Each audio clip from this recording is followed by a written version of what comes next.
زموږ د معاشرې کسان مسلمانان دي پښتانه دي هغوی ته چې یو پوروړی ووایي چې د قیامت په ورځ به د خدای حضور ته ګورو دی وایي څه لا نه لرې چې هلته بیا حساب راسره وکړي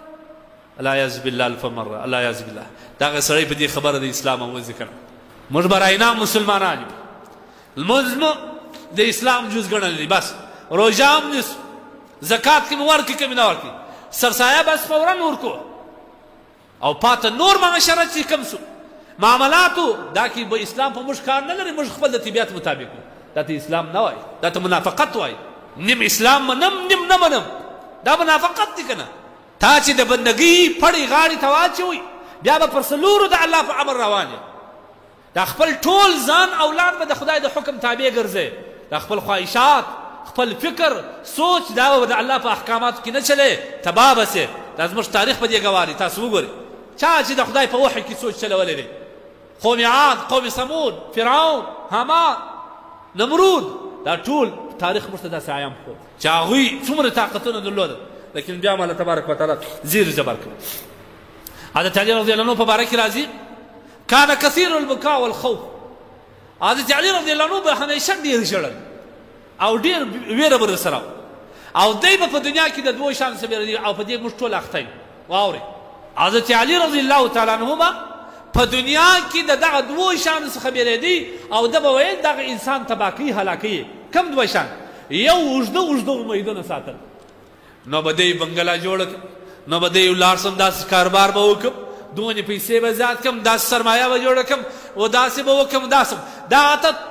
طول العمل وایي اوږده اوږده امیدونه دا الله پاک جل جلاله د دغه اوږدو امیدونو وجې څخه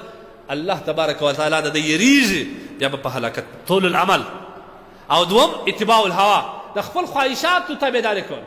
نفس خواهشات چې هر څه ورته ویل دغه کول که هغه ورته ویل بدنظري وکړه دی شل وارې هغه بدنظر ته ګوري که هغه ورته ویل چې فلم وګوره دی ګوري که خواهشات ورته ویل چې دغه ګراق ته درواغ ووایه دی وایي که خواهشات ورته ویل چې څوک خو نشته د دغه موټر نه یو موټ شی راواخله دی رااخلي که خواهشات ورته ویل چې دغه مسلمان ته زړې پیسې ناچله پیسې ورکړه کمزورې نوټ ورکړه دی کوي دا ته اتباع الهوا وایي دغه سړی تباه کېږي او دی پر ځان د دغه دوو څه ډېر ویره دی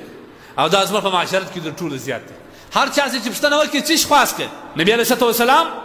د شب قدر په باره کې عایشه رضی الله عنها ورته وایي یا رسول الله که شب قدر رالي دا هغه وخت چې هره دعا الله قبلوي هره دعا الله قبلوي دی ورته وایي حضرت عایشه ورته یا رسول الله کومه دعا موږ وکړو په دا وخت کې چې قبول شي زموږ د ځوانانو چې پوښتنه وکړي دوی دا یې زده کوي وایي د شب قدر یو ګوړی دی بس ژر چابک چابک دعا وکړه نو چې وایي کومه دعا کوې خدایه پیسې راکړې دولت راکړې سرمایه راکړې ښه کور راکړې بس خلاص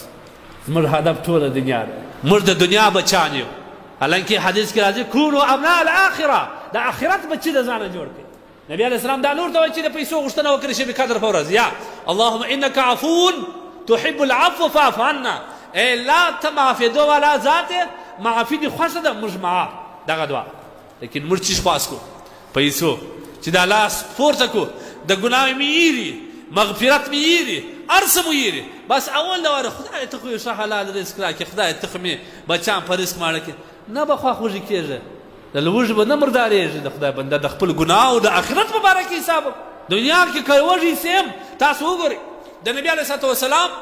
لور فاطمه الزهرا رضی الله تعالی عنها د نبي علیه الصلاه والسلام ته د ټولو زیات ګرانه وایي فاطمه مني فاطمه زما د ځګر ټوټه ده دونې پر ګرانه کله چې به خولنې راغله فاطمه خپل کور ته د پلار کره به راغله زما دغه چې د پلار کره راس تندي کې درې ګونجې واچي چې کله به لاړ نه یو اکرام سته نه یو دعوت سته نه یو جوړه کلي سته د پلار او د ورور په تمه راغلي ورور او پلار در هغه ساعته په تروش تندي ګرځي چې تر څو دا غریبه ځي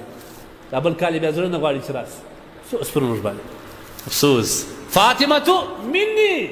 فاطمه زما د زړه ټوټه ده د الله رسول وایي کله چې به دا د رسول الله کور ته راغله نبي علیه الصلاه والسلام به هغه د نبوت ځای ورخالي کړي دا به پر کښېښود چې دی به چیر ناست دا به پر کښېنولاله دا فاطمه یو وخت نبي علیه الصلاه والسلام ته په شکایت را په دا وخت کې د خیبر د لورې څخه مال غنیمت ډېر راغلی غلامان پکښې او منځې پکښې وې فاطمه رضی الله عنها نبي علیه الصلاه والسلام ته لاسونه ښکاره کړه دا څوک ده دا د رسول الله لور ده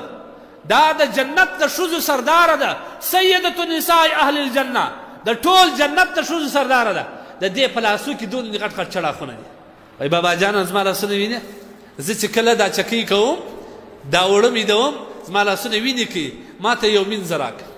ای د الله رسوله زما دا ځیګر وینې سره ختلی دي، زه چې دا اوبه راوړم دا اوبه ډېر درنې ما ته یو مینځه راکړه. د الله رسول څه وایي؟ وایي تر څو چې ټول انسان مسلمانانو ته ونه رسېږي بچی تا ته نسم درکولی.